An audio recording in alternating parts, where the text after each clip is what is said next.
Oh, yep, it looks good. Let's see here. Yes, welcome everybody on YouTube. Thank you, Jennifer. I appreciate it. All right. Thanks. Talk to you later. Bye. Welcome, everybody. We're now on YouTube. So we got on. Okay. So welcome everybody who is on YouTube and welcome everybody on Zoom. We've got Lou here. We got Genevieve, Malvina. Great to see you or see your name. Welcome to Larry and Jane, or at least to Larry and Jane's chairs. Welcome to Arnold. We're so excited. We are now here in a live studio with a live studio audience. First time we've done this in a while. Thank you to Flossie for hosting. Thank you to And Ava and Paul for the food. And thank you to Michael for the whitefish. He caught it in the whitefish garden. Thank you, Arlene. Thank you for. Oh, you brought tabbouleh. Nice. All right. And herring. Well, we have also really interesting time. We'll discuss later if we're going to do this again monthly or how we want to do it. I'm happy to come up as often or as infrequently as people want. The topic for today is a very interesting one and very complicated one because I was talking to my wife about it and she kept rattling off names and they were all political. So I'm like, we're not going to go the political route because throughout history, it's a difficult issue. What we're going to talk about today is Jews who have given Jews a bad name. So when we say something like that, we automatically think criminals, but that's not necessarily true, as we mentioned last week, because we've done Jewish mafia members. But I mean, really, is Meyer Lansky given Jews a bad name? Because quite frankly, people think he is cool. Bugsy Siegel is cool. Dutch Schultz is cool. So they would not be considered, obviously, I would not want to cross with them, but we're looking at people who history has not been so happy with. And in some cases, they are criminals. In some cases, they're not. You know, we're talking about the Rothschilds, who've been incredible Jews, wonderful people. And some would say they've, given the Jews a bad name because, they were so successful, but I didn't choose that one. That seemed a little. That's a good idea. Yeah, and some are so heinous that I didn't want to talk about them, including the most famous one recently, who had a heinous and committed suicide in jail. And we're not going to talk about that as well. So we're going to talk about people who have given Jews a name because they did, or just because of who they were. Now, I was thinking, let's get back a little bit so I can see everybody. Who is number one on the list? Like, who is the Jew in history who has given Jews a bad name or given it the most difficult, complex? There's one person who was far beyond anybody, who the ramifications of him have been so difficult for us that I had to put him number one. I'm going to go in chronological order, but the number one person who has given Jews a bad name all time, Shylock, is on the list. He's a fictional character. I'm going to talk about him. No, that's good. Literature-wise, the other one would be Fagin. I think the number one person all time, a guy named Judas. Yeah. Judas. Jeff, can I move the plan? Oh, sure. You think you're in the jungle? So Judas, who I was not as familiar about in terms of, but Judas Iscariot, I hope I pronounced his name correctly, was, of course, the disciple who has given Jews the most difficult time, whether it is a true story or a fictional story. Many believe, obviously, that it is a true story. But anybody watch History of the World Part 2? It was okay. We're actually going to watch History of the World Part 1 for Shavuos. But History Part where there is a section where Judas gives up Jesus, but it's a miscommunication. Like he does it on accident. So he was not doing it on purpose. So of course, Judas is one of the disciples of Jesus. He's in the picture. So he made it to the top of the list, and he is the one who turns in Jesus. In the Gospels, there are various reasons he does it.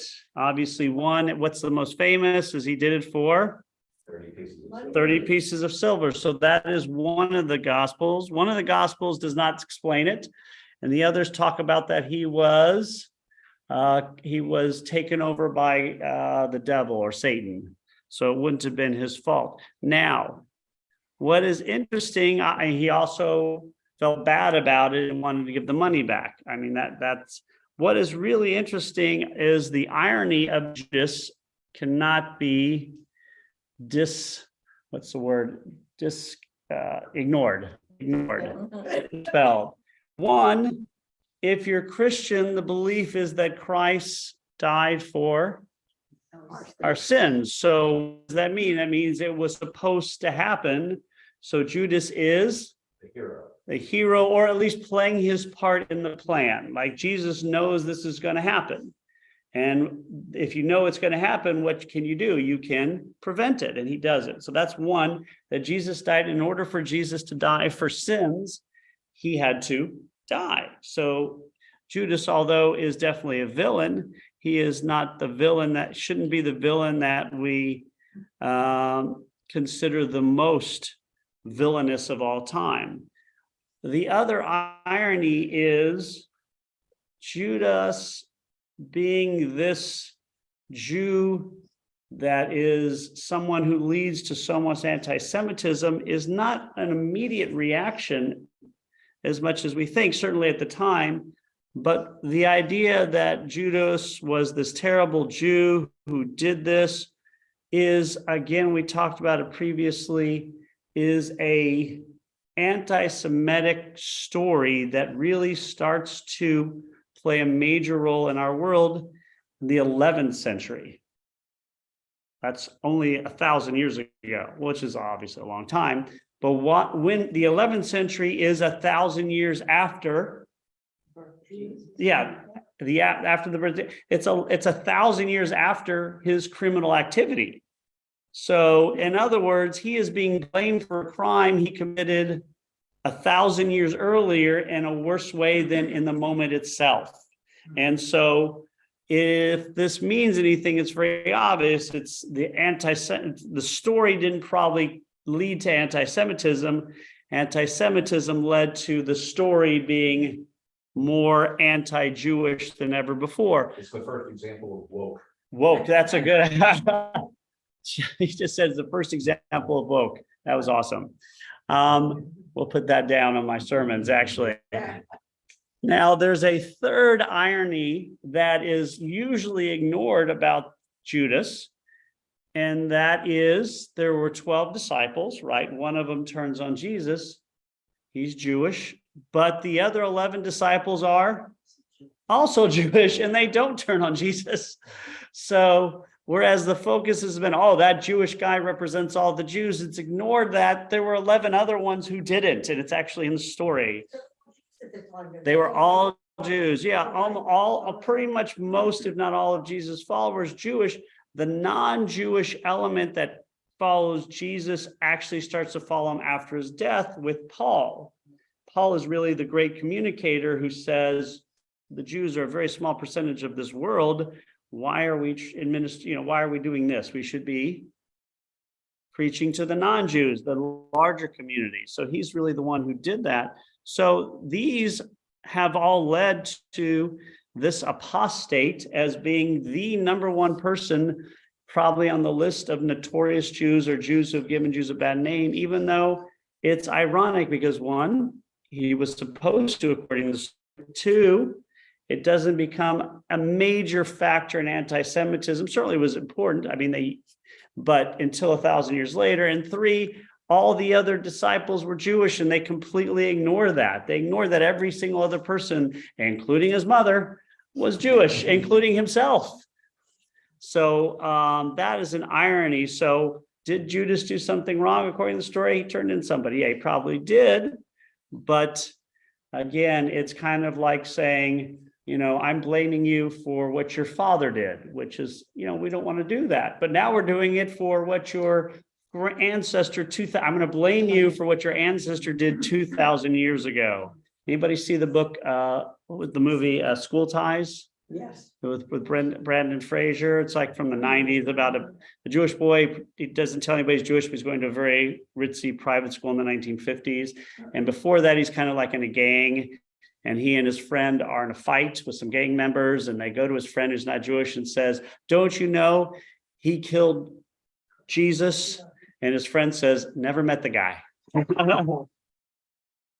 So that's kind of exactly the point. It's like, this is, certainly if he did something terrible, that, but the fact that he kissed Jesus should not be an issue for us 2,000 years. How we kiss Jesus, that's how he announced to the Romans, this is the guy. He's like, whoever I kiss, that's the guy. So if you watch History of the World Part 2, we have a funny thing. Yes. Yeah. Somebody, Larry, did you want to say? Yes, Larry, You know, what's up? Agree with you 100% with your analysis, and I've often thought of the same thing, of why Judas gets the bad rap in the whole thing, if it is part of God's fulfillment.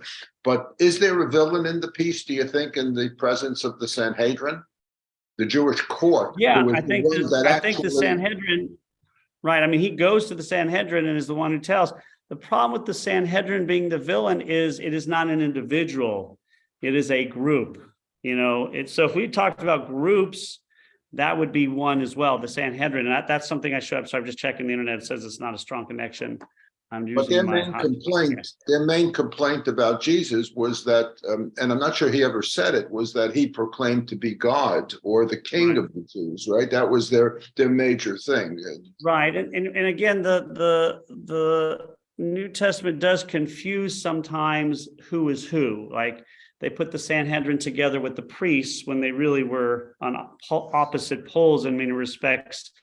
They name all of the Jews as the Pharisees, which was a very small sect, which actually Jesus probably was part of. So the Sadducees would have been probably the ones that he was rallying against. So you're right. There's a lot of ironies in the story. It's, Jesus himself wants to do good, but the fact that we are punished because of it is an issue that I take with it. And certainly Judas is, we've all heard Judas. If you say the word Judas, it means somebody is a traitor or has turned on a friend. How many people name their kid Judas? None. Judas fine. Judas. Yeah, not Judas. Judas fine. But Judas is, and his name, I think, is part Hebrew or part Greek. I forgot what it means. I think it's Hebrew and Greek, because I don't know if it comes right from Judah. I was looking at it, but I forgot. So that would be number one. Number one Jew who's given Jews a bad name. Karen. Question, what was there some event or something, or someone in the 11th century that suddenly decided to Oh yeah, Karen asked, was there an event in the 11th century? Yes. Now the 11th century is very important for us to understand because of what's going on. England is now taken. You have wars going on. You have the Pope becomes very anti-Semitic, obviously. You have the Crusades start at the 11th century. You had the first blood libel. It kind of all comes to a head. You have the system that we know in England in Europe starting to be part of the process, which is the different levels, and everyone is part of society, except for there's one group that's not in this society. So it's a combination of all these things. It's also that there is a little bit more prosperity as the Dark Ages are ending, which is great, except for it means that people are having more kids that are living. And if you have a lot of kids that are living, that means there's not a lot of jobs. And that plays a big part, especially with the aristocracy. Because when you are very wealthy, you want to keep your money in one place and keep the land together. So the eldest son gets it. The second son may get a trade or go into the priesthood. Exactly. And then what if you have 3 more sons? Because you have a lot of kids because you assume they're going to die in childbirth. And that means you have extra sons and they need to do something. And that's one of the reasons the Crusades became so popular with the aristocracy, is because you had all these wild boys who are now got something to do. Did the Crusades fuel anti-Semitism? The Crusades definitely fueled anti-Semitism, but there was fuel that led to, there was anti-Semitism that led. The idea of the Crusades obviously was to take back Israel or Jerusalem, which they eventually succeed. But most, I don't know what the percentage are, 90%, 95 never left Europe. They basically plundered the whole area and did what they needed to do. And they did take Jerusalem for a small part, but most people didn't get out there. So it was just a way for these men to get out and do things that they shouldn't be doing. And it was a real mess. Now, there were different crusades, but there was the organized crusades and there were the roving groups of people. So what you had was a couple of years of instability. And in the Jewish world, it became very unstable. Jews are kicked out of England in the 12th century, kicked out of France in the 13th century. So again, it was not a good period. And this is all starts at, the first major anti-Semitic incident historically is the blood libel in Norwich, England, in I think 1041. Don't quote me on the time or date. So that blood libel, of course, is still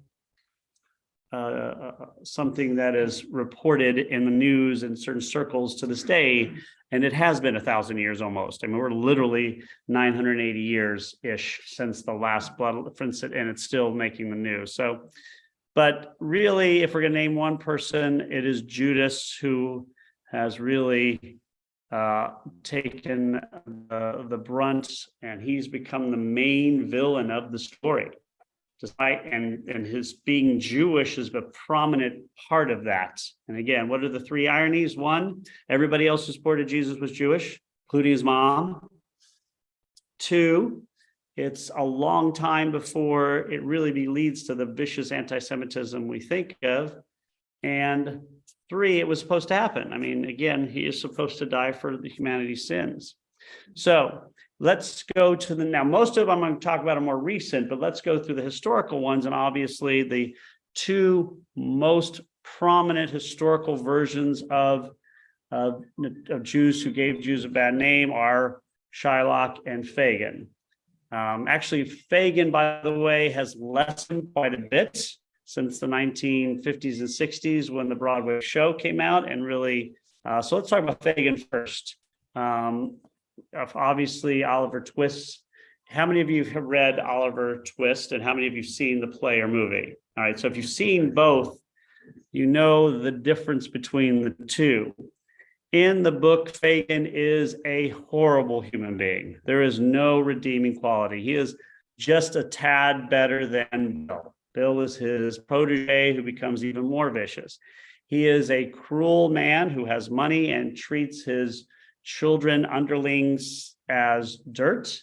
He beats them, keeps them in poverty. He is planning to kill Oliver.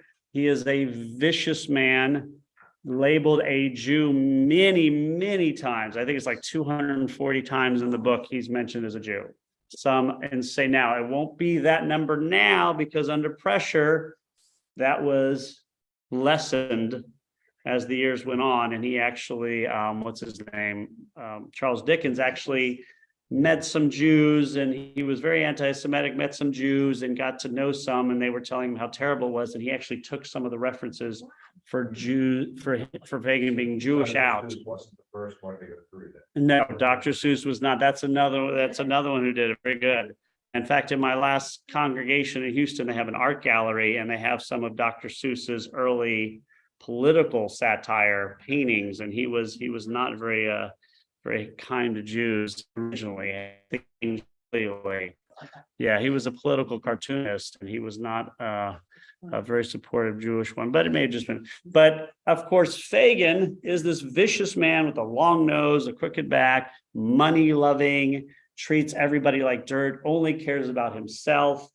And that is really one of the main visions of Jews in the 19th century in the world. I mean, this book was very popular. Charles Dickens was very popular during his lifetime. And Fagin is just this horrible person, and he becomes the poster child of hate.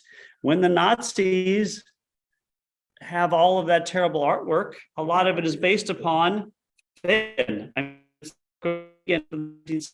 use that, a lot of that, not just the description in the book, but the artwork that had been used in the 19th century.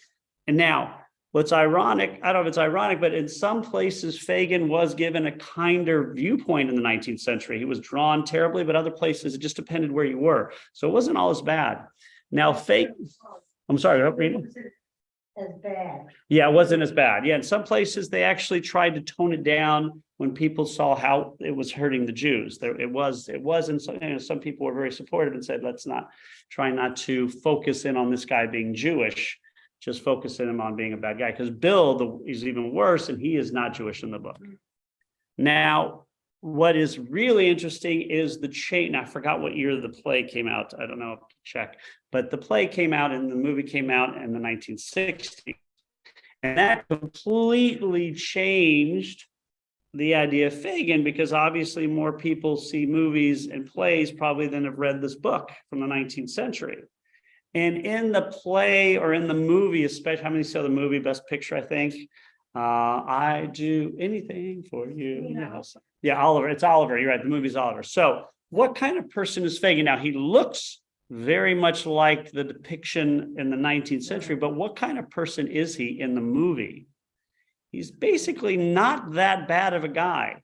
I mean, he does love money, and he is running this house of children thieves, but he is caring about them. And he has this really wonderful relationship with, who's the main person in the book? Not Oliver, but the Artful Dodger. He is like a father to the Artful Dodger, where in the book, he beats Artful Dodger. But in the movie, they're like, Artful Dodger's like his son.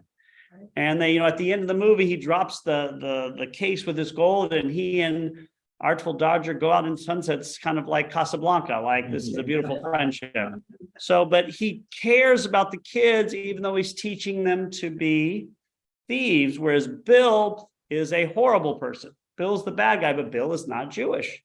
So Fagin gets these wonderful songs to sing. He's like the creepy uncle that you kind of like, even though he's weird. But there's no sense of he is this beyond redeemable, despicable person, which is in the book. So the vision of Fagin has really changed quite a bit. And I think most people look at the play and the movie, and because although the movie was in the 1960s, the play is continually redone in schools, Broadway, maybe, but off Broadway, yes, Jeff.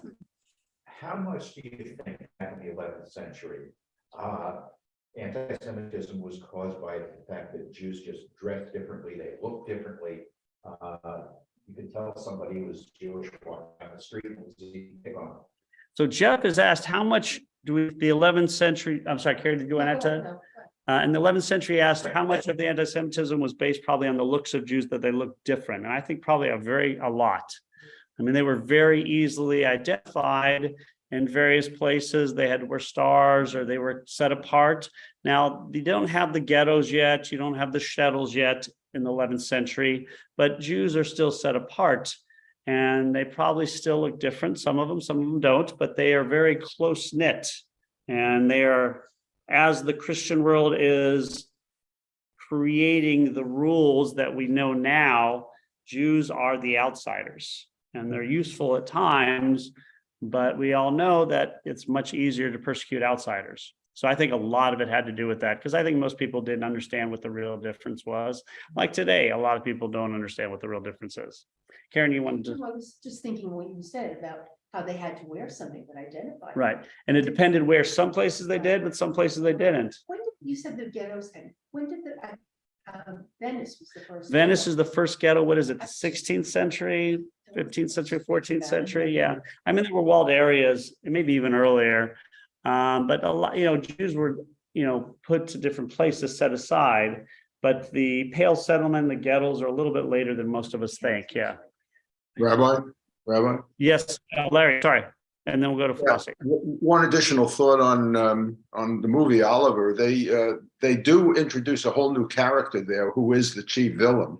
And Bill Sykes, of course, takes the place of the really, really bad guy. So I think what they've done there is they've rewritten the script a little bit and diverted the whole character into a really sinister person, in which Fagin looks good compared to Bill Sykes. Yeah, and that's exactly what they do. And Bill is in Oliver Twist. He's the protege of Fagin, who becomes much worse. That Fagin's even fearful. But in the movie and the play, Bill becomes the bad guy. He is the Fagin in the book and the Bill all in one, where Fagin is a completely different character. I think you're 100% right, which is great for us because Bill is not Jewish, and I don't think he's ever mentioned as being Jewish.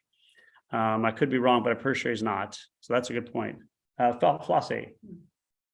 As they're building this character up, he was imaginary. He was a created character. Right. So how did that influence when you build up this anti-Semitism on a character instead of a real? It's like Judas exists. Right, and that's a great point. Flossie's asking, how could a fictional character create such havoc? That's an excellent point. And the truth is, books and newspapers were what people got their news from back then. I mean, that was the number one way. And this was a very prominent writer with a very prominent book that people were reading. It was probably, people read it in pieces, and then some people read it as a whole novel. And this, I think people underneath had heard rumors, and this just basically. Had he ever met a Jew? Yes, Charles Dickens had. And we'll talk about Shylock. Yeah. Yes, they have. And not that I, He knew a lot. Yeah. Not that I've given this a lot of thought prior to. I haven't given anything a lot of thought. Yeah. But and the reason I mentioned Shylock, who predates Fagin by about hundreds of years. 100 Yeah. years. Oops, sorry. But in a sense, Shylock, I don't even know if the word reinforced, maybe he was, started this theory about Jews and money and not caring about people, just money. And you could argue, I suppose, that Fagin is just an extension of this, that it was already in society. Fagin as an extension just solidifies it and makes it worse because of Dickens' popularity. And that's a good point, that Shylock might have contributed to it, the anti-Semitism, whereas Fagin just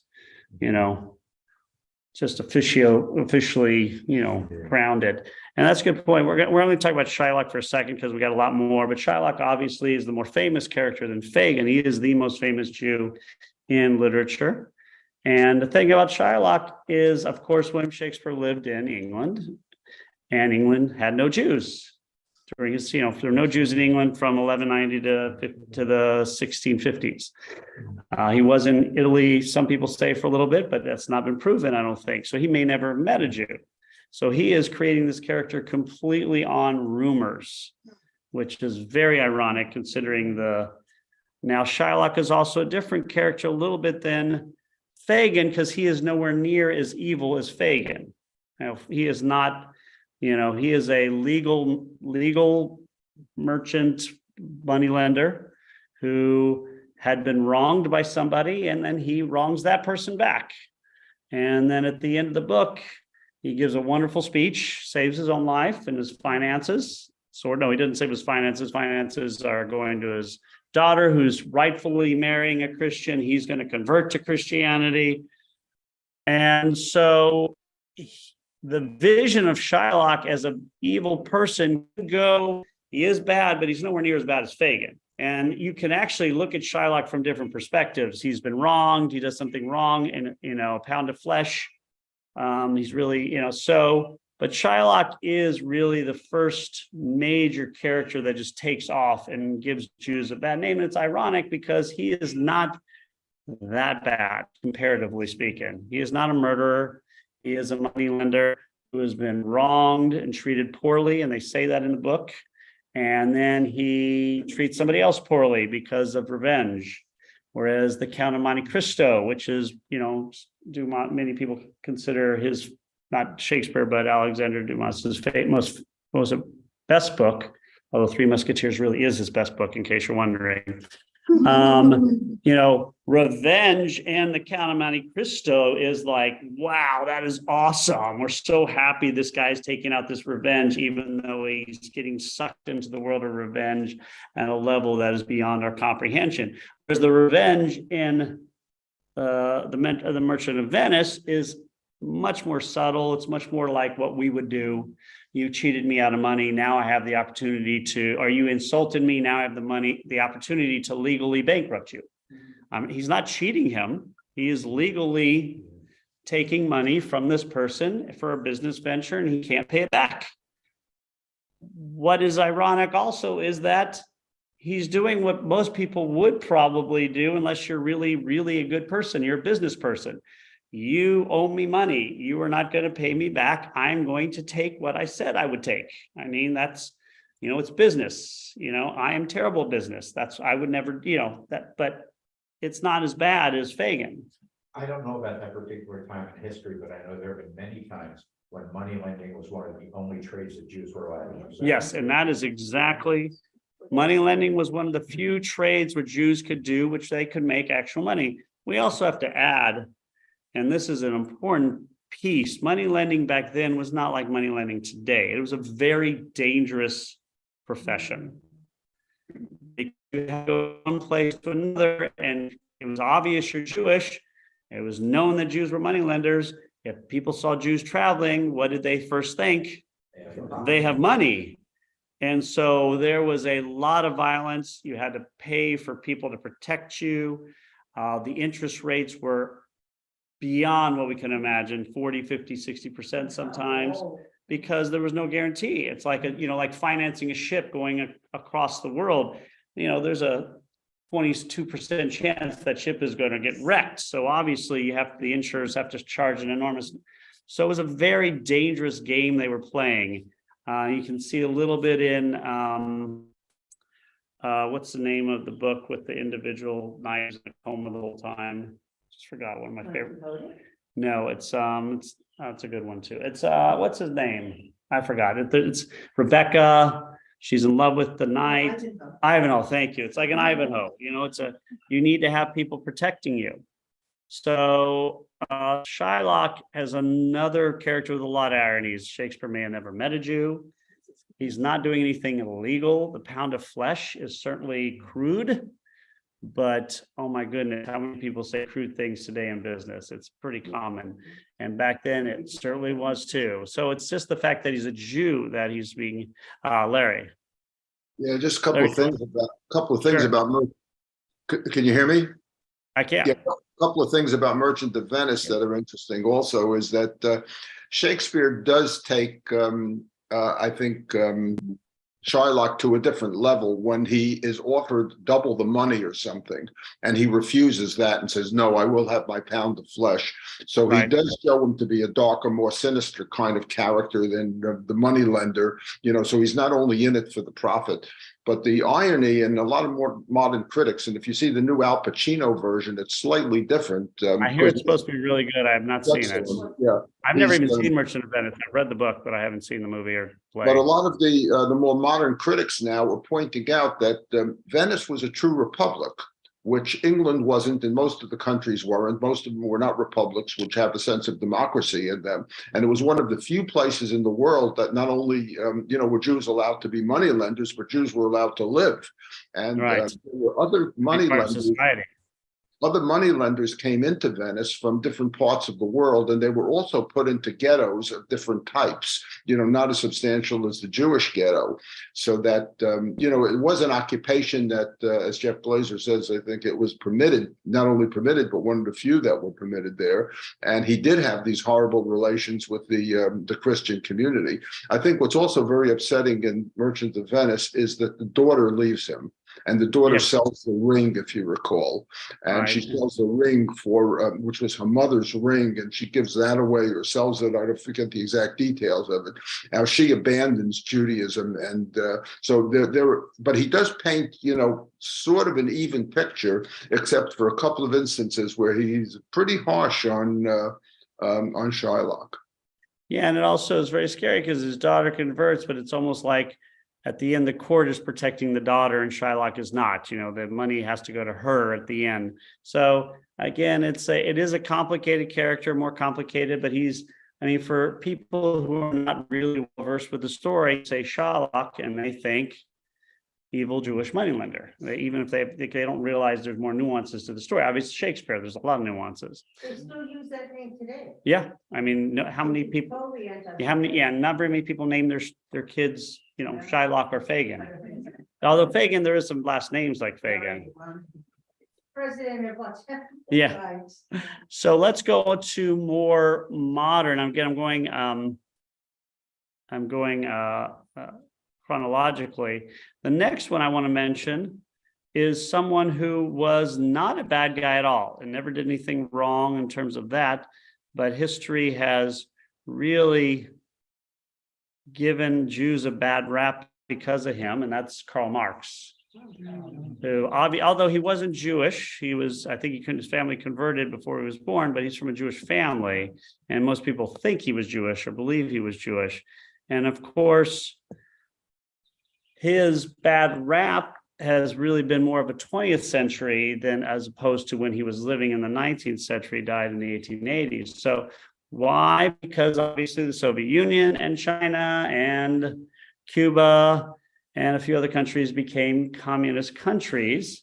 And so he obviously, with Engels, developed kind of the idea with his Communist Manifesto, which is not what it was called, but what became known.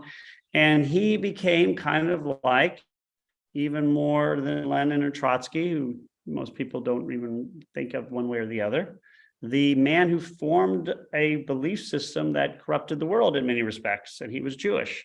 Didn't do anything wrong. He was not alive when all this stuff happened, but he was someone who was supporting the people's rights and was not against uprisings of the people, was surprised it wasn't happening. And that's really what his whole life became part of. At times he was broke, at times he was doing fine, but this philosophy really became his life. And he became an academic, he was a teacher, he was a writer. And at a time when Europe is going through a lot of transitions, the 19th century in Europe really determines the 20th century. They are determining whether they are going to be democracies or not, whether they're going to be more conservative, more liberal, is there going to be more power for the wealthy, or is it going to be given to everybody else? We all know about the Dreyfus affair. He could have been somebody else who could have been put here, but he's not as well known today as he was. In the 19th century, he was really well known. He was one of the most famous incidents in French history. But today, outside of the Jewish world, I don't think he's as well as obviously. So that's why. Would you say Marx was a socialist? Yeah, That's what he really thought at the time? yeah, more so. But you have to understand, it's not who he was; it's what he's connected to. Right, but other people connected it. Right. I'm saying today, you're right. People connect Soviet communism and Chinese communism to Marx. Right. And so he's well known for that and for being Jewish. So it gives Jews a bad name, even though he was not a bad guy and he was just a brilliant man who's famous. But because of what happened later, unlike other criminals that we'll talk about, he wasn't a criminal. He's just somebody who was, He wanted the rights for people. exactly, which is the irony. Pure communism is not necessarily a bad thing, it's the corruption of communism. Exactly. And pure communism is beautiful. It doesn't work with human beings. Well, that's I think that's right. Communism is more of a social economic treatise. And you can argue that what happened in Russia in 1918, became a perversion Exactly. Oh, yeah. Right. I think, and Michael's saying it was what became later was a perversion of Marx. And I think we'll agree. All I'm saying is Marx is connected to communism. People think he's Jewish and people don't like communism. So if you say today you're a communist in America, it is still not something a lot of people want to hear. In the 50s or 60s or 40s, you could have been blackballed or even jailed or kicked out of the country if you were a communist. I just want to say one Oh, thing. Rena and then Flossie. My family and a lot of Jews family in this country at the time. I think my grandfather was a communist. Yeah. I'm saying it was very common. It was before the Soviet Union. It was very common and popular, and it wasn't a big deal. It was the riots, especially in the 30s, where you're having, you're in the Depression. But by the end of World War II, it is a huge deal. Certainly through and even after the mid 50s, when the trial's over and everything goes back to normal, it's still a big deal. And even all the way through the 80s, and even today, it is a political nightmare to say you're a socialist or a communist. I mean, If you do, the FBI will have a file on you. yeah, if you're famous, yes. I was gonna say, I'm sorry. I just know, it's just a comment. I remember as a kid, in the 50s, when we were in school, they would ask us where your family was from. And if I said Russia, kids would call me, oh, you're communist, you communist. Exactly. The association was there. And he's not like the ones we're going to talk about in a second. I mean, he's not a criminal at all. It's interesting, you're saying that his family converted before he was born. The label being Jewish, he Yeah. didn't practice. I don't believe he ever did. Oh, it's, Did not. No, I gotta say, I was just saying, but did he deny, I mean, it's, I guess, like in Germany, going back generations, there was a Jew in your family and you're, yeah. well, the Those are the Marx Brothers. yeah. Well, the interesting thing is it probably wasn't as big a deal then than it is later. It only becomes a big deal later when, of course, the Nazis are very anti-communist, and Marx, of course, is a Jewish communist. And then we become in America very anti-communist after World War II, and Marx is considered Jewish. And so he didn't do anything wrong. It's all stuff that happens later, same in many respects, similar to Judas. Judas gets much worse as time goes on. Some people get better. Fagin got better. Judas got worse. I had a comedy group I used to love back in the 70s called the Fire Sign Theater. And they had an album that was entitled All Hail Marx and Lenin. And it was Groucho Marx and John Lennon. That is awesome. I just watched finished watching the 8 Days a Week documentary by Ron Howard. It's really interesting. So who are the next ones are more modern-esque, and they are actual criminals. So let's see, who would you think, what's the one, Jeff, what's the one, the terrible, horrible one recently? When he was died in prison. Epstein, yeah. Not talking about him, Epstein, yeah, I don't want to talk about him. It's too much. But who would you consider as the Jews who most have given Jews a bad name in the last 75 years? Madoff. Bugsy Siegel and people like Meyer Lansky. So Bugsy Siegel, Meyer Lansky, I would say they're definitely criminals, but people like them. I mean, they're glorified. Glorify is the word. I mean, I love the movie with what's his name? What was his name? Warren Beatty. I loved watching. There's been how many movies about Meyer Lansky? So yes, they were worse. But who are the ones that have given Jews a bad name? Harvey Weinstein. Harvey Weinstein. Oh, the guy. Yeah. Well, yeah, what's his name? I forgot. I didn't put him, but he may be in the future one they look at. The Weinstein, Madoff, Zuckerberg, maybe in the future. He could go either way. I was thinking the Rosenbergs. And then I lived in LA for a while. So even though he has become a very big philanthropist, Michael Milken from the 80s. I'd like to say a word about I'd like to say a word about Woody Allen, if I could. Woody Allen could be another, Because- that's another. one, maybe. Because, as you know, I'm a big movie fan and a big Woody Allen fan. And every time I try to introduce somebody to Woody Allen, they say, I won't watch that guy. And Right. yet, if he raises some very, very wonderful issues in his movies. And even though his personal life gets mixed in with it, and I think unfairly, because I think there were a lot of issues, with his, it's not his daughter, it's not related to him or anything else, the relationship. So I think people are mixing that in and unfairly giving him, a lot of heartaches because of that. But yet his movies raise some very, very significant issues about Judaism. I think all of us would agree his movies are I amazing. don't hate that. One thing that we discussed last week was all of the actors and actresses that changed their name. And because most of the Can you turn the mic so that we can hear a little bit? We can't hear. Ron is mentioning the actors and actresses who changed their name. No, they're not the ones who, it's a bad name, it's the ones they run for who are Jewish. Oh, the one thing he's talking about, the moguls, the movie moguls who got a bad name. I also added Ronan Abramovich, who of course is one of the, he is one of the Russian oligarchs, who's with the yacht issue. Yeah, he's the one.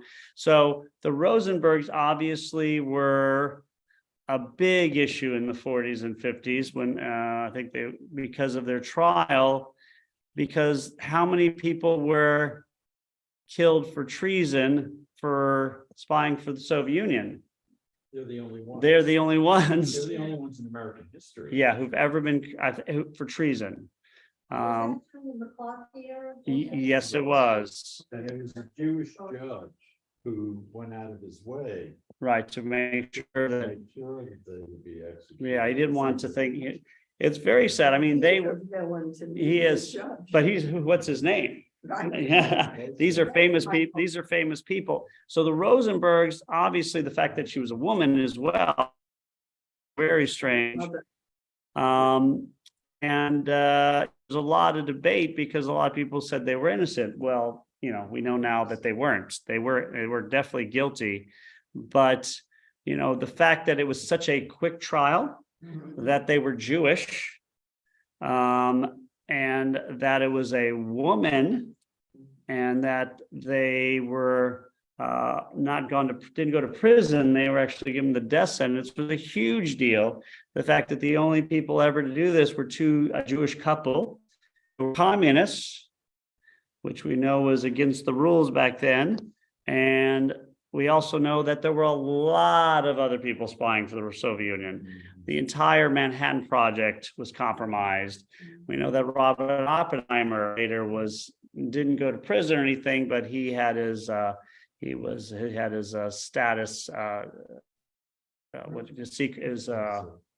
security clearance taken away. So the fact that these two regular people who are, Jonathan Pollard would be another one as well. That's another one. Although I would question whether or not he Yeah. given Jews a bad. Yeah, that's not as much, but you're right, that he could definitely be one. Yeah. But these two were killed, and they're the only ones. And for a very long time, I imagine, when you thought of communism, you thought of these two Jewish spies. There were a lot of spies. So you had a lot of spies there, that we know. They were hanging outside the Manhattan Project. I mean, seriously. Once the bomb was detonated and we won World War II, it was like, yeah, it was like everybody, the secrets are just going out left and right. There was no reason to keep it because a lot of the scientists felt like America shouldn't have all of the only country to have it. So he would be those. I'm Rabbi, sorry, go ahead, Larry. Can you think of other, let's say, bad people in history where they were tied to religion as much as the Jews were? See, that's the thing that kind of astonishes me, that You know, you Good hear point. a lot of villains and you say there were a lot of spies, and there were Mata Haris, but you don't say, well, she was, Right. Buddhist or something. And you don't say that she was, Hitler was Protestant, and, these are all bad guys because they're bad Maybe guys. it's Muslim. Well, Jeff said maybe they're Muslim, but I think we're also a very small minority. So that's one of the things. If you go for, bios of people, it will often say that they're Jewish, whereas if they're Christian, it won't mention it at all. Yeah. But in the early 1900s, when a black person got arrested, the newspaper story always said, Bob Smith, a Negro. Right. That's a good point. And Michael's saying the same thing for African American. Not a religion, but Yeah. So we have the Rosenbergs, and then in the 80s, and I think he's a very interesting character for us, Michael Milken, and I don't understand how the whole junk bomb things work. And I know he went to jail for a while. I think he was guilty, probably went to jail. He was kind of the poster person for whatever he did. He wasn't as bad as some. And Michael Milken, I know, was a big deal because the family donated a lot of money to places in LA, and he had to debate, should we keep the money from the Milken family? And yes, most people did. But so he became the 1980s poster boy for corrupt Jews, or corrupt overall, I mean, he was probably the most famous person. He is like what's the Wolf of the Wall Street guy, Michael, Gordon Gekko. yeah, Gecko, Michael Douglas's character. It's good. He is good. He is that person. So in the 80s, he was the one most recognized. That has been taken over by far by Madoff. question. Let me do it from a different perspective, in a sense. I mean, everybody in this room is Jewish. Everybody feels that, Milliken, and Milken, whatever, he did something bad, and it's not good for the Jews. But I wonder, whether the non-Jewish world felt the same way, that because he's Jewish, or because this is a Jewish trait, or did they say, well, he's just one of these corrupt people Right. on Wall Street? I'm not sure. That's the point. Yeah, if this had been the 1930s and Bernie Madoff and Michael Milken had done these things, or the 1940s, the repercussions would have been much greater than today.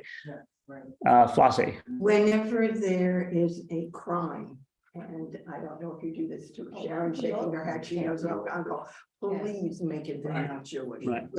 Children Yeah. or something. Now, all those terrorism in schools and things, they're not Jews. No. And Sam Bankman-Fried. Okay, that'll be another. Sam Bankman-Fried. Bankman-Fried. Yeah, the crypto guy. Bankman-Fried is his name. You got the crypto guy? Yeah, and again, a lot of these people would have faced much more scrutiny in the earlier time, and we would have faced more repercussions because of what they did. Whereas today, but it's still known. I mean, Bernie Madoff was Jewish. I mean, it's not hard to know that the Rosenbergs are Jewish, or that Michael Milken is Jewish. Yeah. Jonas Salk, now he's not a villain, I'm talking, Yeah. he's a hero.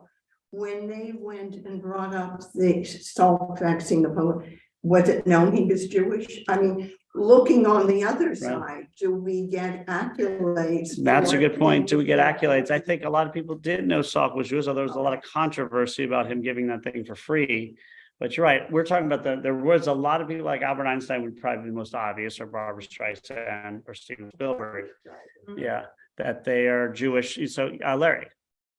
Yeah, I wanted to throw one other name into the mix, which is kind of local here in New Jersey, but Jared Kushner's father.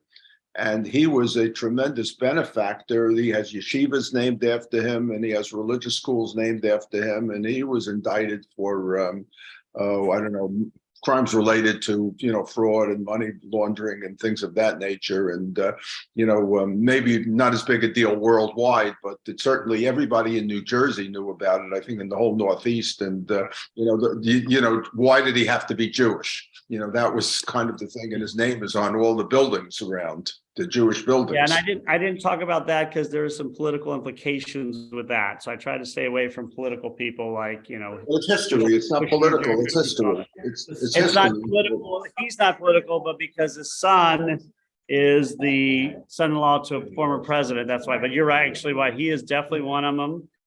George Soros would be another if we went political. So there's a lot, but I wanted to stay out of that area. So I keep my.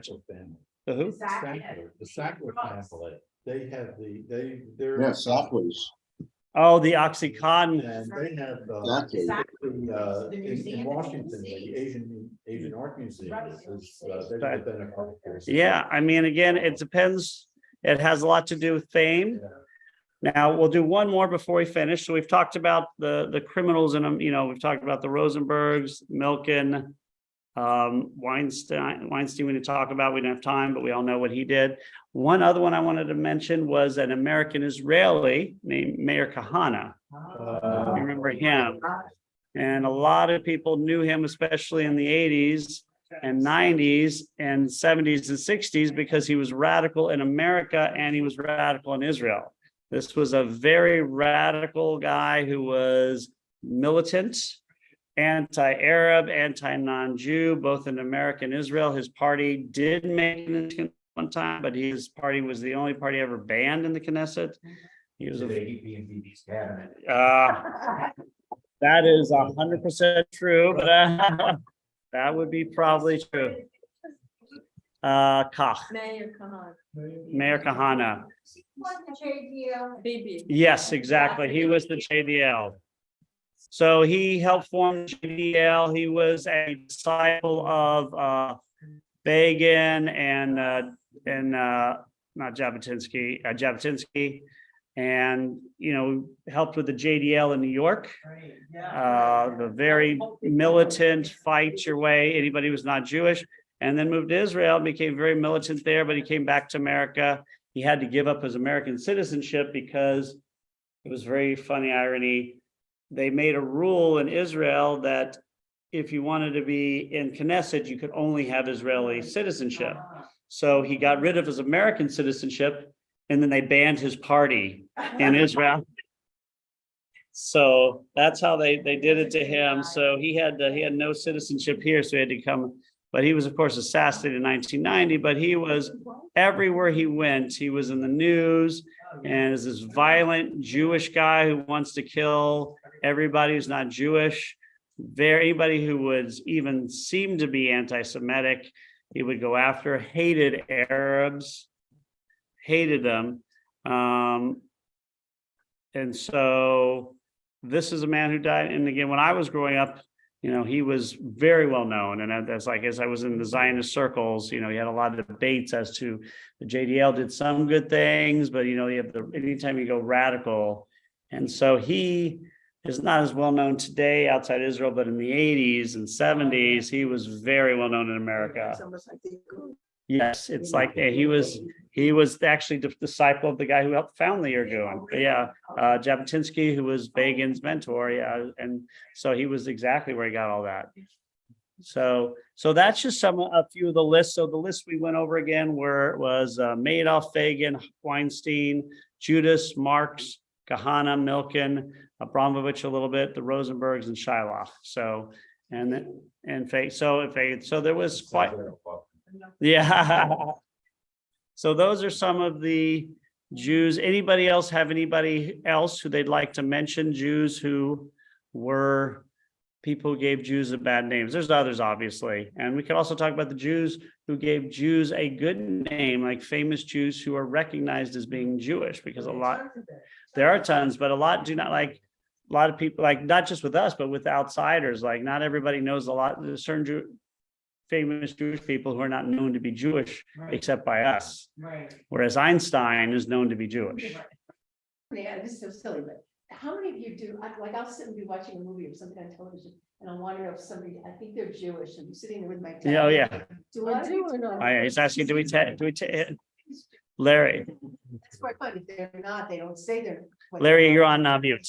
No, I'll just sit there with my tablet. We did talk about famous Jews last time, and we raised the question of who was the most famous Jew.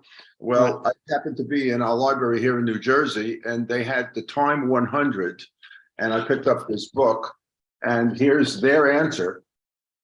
Person of the century is Albert Einstein. Wow. Not only most famous Jew, but the person of the century. So that's Time Magazine's answer to our question last week.